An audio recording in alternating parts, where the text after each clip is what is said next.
కొండాపూర్లోని Quake Arena pub లో eagle team తనిఖీలు చేసింది. 8 మందికి డ్రగ్స్ పాజిటివ్ రావడంతో వారిని గచ్చిబౌలి పిఎస్ కు తరలించారు. రాత్రి డీజే బ్లాక్ కాఫీ పేరిట భారీ ఈవెంట్ ను నిర్వహించారు మేనేజ్మెంట్. సమాచారం అందుకున్న పోలీసులు రైడ్ చేశారు. అందరికీ టెస్ట్ చేయగా 8 మందికి డ్రగ్స్ పాజిటివ్ వచ్చింది. కేసు నమోదు చేసి దర్యాప్తు చేస్తున్నారు పోలీసులు.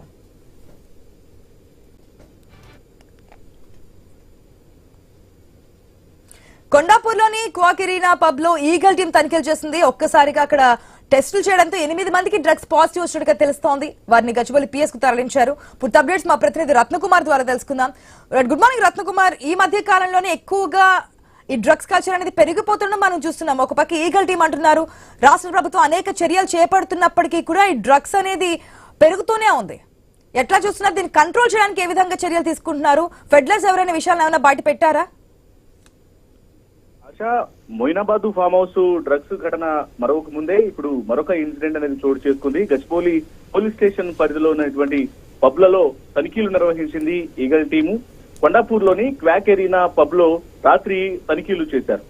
ఈగల్ టీం అక్కడ పక్క సమాచారం అందుకొని డ్రగ్ పార్టీ జరుగుతోంది అన్న విషయం తెలిసిన తర్వాత అక్కడికి వెళ్లి రైడ్ చేయడం జరిగింది. రాత్రి సౌత్ ఆఫ్రికాకు చెందిన ప్రముఖ డీజే బ్లాక్ కాఫీ పేరిట భారీ ఈవెంట్ ను నిర్వహించారు పబ్ నిర్వాహకులు. ఇక ఈ ఈవెంట్ నిర్వహణకు సంబంధించి అనుమానాస్పదంగా అనిపించడంతో ఈగల్ టీము అక్కడ తనిఖీలు నిర్వహించగా తనిఖీల్లో 8 మందికి డ్రగ్స్ పాజిటివ్ వచ్చింది. ఇక డ్రగ్స్ పాజిటివ్ వచ్చిన వాళ్ళందరినీ గచ్చిబౌలి పోలీస్ స్టేషన్ కు తరలించారు. ప్రస్తుతం పోలీసులు కేసు నమోదు చేసుకుని దర్యాప్తు చేస్తూ ఉన్నారు. అయితే అసలు ఈ ఈవెంట్ కు సంబంధించి వీళ్ళంతా కూడా పార్టీలోనే డ్రగ్స్ తీసుకున్నారా, ఆ పార్టీలో డ్రగ్స్ సప్లై జరిగిందా అనే కోణంలో ప్రస్తుతం ఎవరైతే పాజిటివ్ వచ్చినటువంటి వ్యక్తుల్ని ప్రశ్నిస్తూ ఉన్నారు.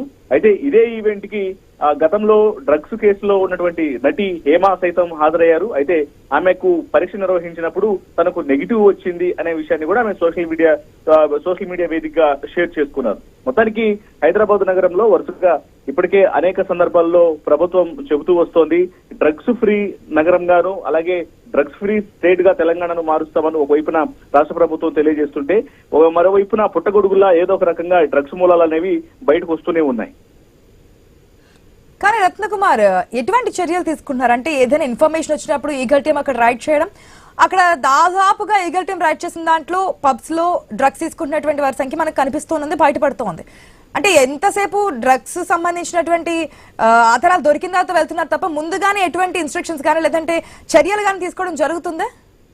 వాస్తవానికి ఏదైనా ఒక భారీ ఈవెంట్ అనేది నిర్వహించినప్పుడు ఖచ్చితంగా అక్కడ డ్రగ్స్ ఆనవాళ్లు అనేవి ఉంటాయి అనేటువంటి అనుమానాలని ముందుగా ఈగల్ టీం పసిగట్టేటువంటి ప్రయత్నం చేస్తోంది. ఈగల్ టీం అనేది కూడా ఇప్పుడు ఈ రాష్ట్ర ప్రభుత్వంలో కొత్తగా ఏర్పాటు చేసినటువంటి ఒక ప్రత్యేకమైనటువంటి పోలీసు వ్యవస్థ. సో ఒక ఎస్పీ ఆధ్వర్యంలో నడుస్తూ ఉంటుంది. నగర వ్యాప్తంగా ఉన్నటువంటి ప్రధానంగా ఎక్కడెక్కడైతే ఎక్కువ మంది వ్యాపారవేత్తలను, సినీ సెలబ్రిటీస్ ను అట్రాక్ట్ చేసేటువంటి హైఫై పబ్స్ ఏవైతే ఉంటాయో అక్కడ జరిగే భారీ పార్టీలకు సంబంధించి పబ్బులలో జరిగే పార్టీల మీద ఫోకస్ చేస్తారు. ఇక్కడ వచ్చినటువంటి పక్కా సమాచారంతో ఎవరి దగ్గరైనా ఆ డ్రగ్స్ యొక్క రవాణా జరిగింది, డ్రగ్స్ ఇక్కడికి వచ్చినటువంటి అవకాశం ఉన్నటువంటి అనుమానాల నేపథ్యంలో ముందుగా ఈవెంట్ ను ఫోకస్ చేసి ఆ ఈవెంట్ లోనే తనిఖీలు నిర్వహించినప్పుడు డ్రగ్స్ పాజిటివ్ ఉన్నటువంటి వ్యక్తులు బయటపడటం అనేది మనం గతంలో అనేక పబ్బుల్లో చూడటం జరిగింది. ఆ పబ్బుల యొక్క ఇన్సిడెంట్లు అనేవి కూడా చోటు చేసుకున్నాయి. అదే క్రమంలోనే ఇప్పుడు సమాచారం అనేది వచ్చింది ఈగల్ టీం కి. ఎలాగైతే మొయినాబాద్ ఫామ్ హౌస్ లో అక్కడ పార్టీ జరిగినప్పుడు ఒక పెద్ద ఎత్తున వ్యాపారవేత్తలందరూ అక్కడ కూడి వాళ్ళందరూ పార్టీ జరుపుకుంటున్నారు. ఈ పబ్ లో 8 మందికి దాదాపుగా 8 మందికి పాజిటివ్ వచ్చిందంటే పెద్ద విషయంగానే చెప్పొచ్చు. ఎవరు ఫెడ్లర్స్, ఎక్కడి నుంచి వచ్చింది, వీరు ఆల్రెడీ ఎప్పటి నుంచి ఇదంతా చేస్తున్నారు, ఎప్పటి నుంచి పబ్ లోకి డ్రగ్స్ అనేది వస్తున్నాయి, ఇవి ఇన్ఫర్మేషన్ ఏమైనా బయటకు వచ్చిందా?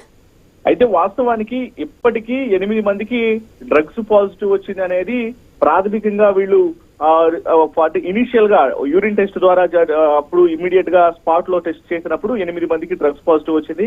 పైగా మిగతా వాళ్ళు కూడా తర్వాత బ్లడ్ టెస్టులు, బ్లడ్ శాంపిల్స్ తీసుకొని వాళ్ళకు పరీక్షలు నిర్వహించేటువంటి అవకాశం ఉంటుంది.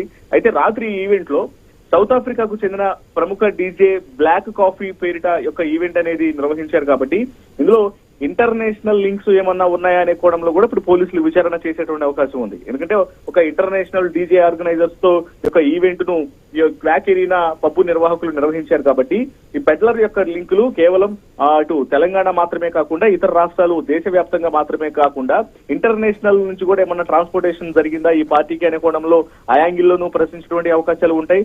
పెడ్లర్ ప్రధానంగా ఇక్కడకు సప్లై చేసినటువంటి పెడ్లర్లు ఎవరు అనేది ప్రస్తుతం ఈ 8 మందిని డ్రగ్స్ పాజిటివ్ వచ్చిన వ్యక్తులను అదుపులోకి తీసుకుని ప్రశ్నిస్తున్నారు కాబట్టి మరికొన్ని గంటల్లోనే దీనికి సంబంధించినటువంటి పూర్తి వివరాలు కూడా తెలిసేటువంటి అవకాశాలు ఉంటాయి. రైట్ రత్నకుమార్.